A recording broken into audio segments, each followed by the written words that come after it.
Costruire 5.000 case popolari in social housing per gli sfollati di Mariupol. È il piano presentato a Trieste nella sede dell'Ince da Vadim Boychenko, sindaco della città portuale ucraina invasa dalla Russia nel 2022. Ringraziando per il sostegno l'Italia e il suo governo, il sindaco, che è anche a capo dell'amministrazione militare della città, ha ricordato la tragedia dei 12.500 civili uccisi nell'invasione e dei 200.000 profughi accolti in 22 città dell'Ucraina. Il progetto, per il quale chiede aiuto soprattutto economico ma non solo agli altri paesi europei, mira a permettere alle tante famiglie sfollate di avere nuovamente una casa nel loro paese. Перше, що ми вже отримуємо допомогу від уряду Італії, дякуємо.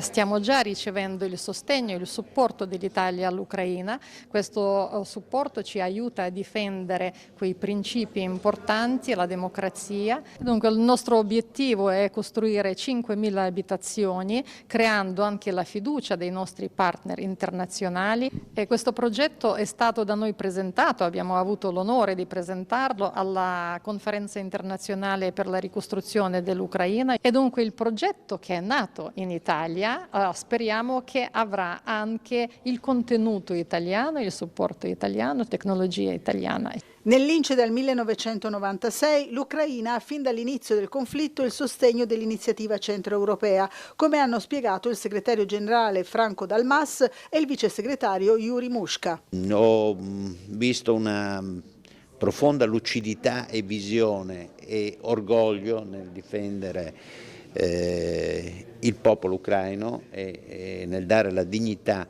ad una democrazia giovane che è stata messa seriamente in pericolo, ma nel pericolo nel quale vive oggi l'Ucraina ci sta la difesa incondizionata dell'Europa. Il giorno dopo la presentazione del progetto, scambio di doni fra amministrazioni comunali in Salotto Azzurro, anche il comune di Trieste ha rinnovato il proprio appoggio al piano per la ricostruzione della città pesantemente bombardata dalla Federazione Russa, 12.500 morti, 200.000 profughi, il 50% degli edifici distrutti e danni per 14 miliardi di euro.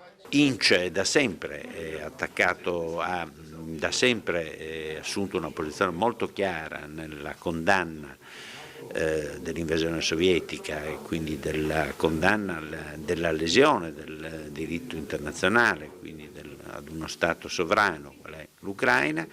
Sta al fianco dell'Ucraina, la sosteniamo con i nostri progetti, nei limiti delle nostre forze. E devo dire che da questo punto di vista devo ringraziare tutti i paesi che compongono l'Ince, che sono 17, che hanno dato il loro appoggio incondizionato a tutte le iniziative di sostegno concreto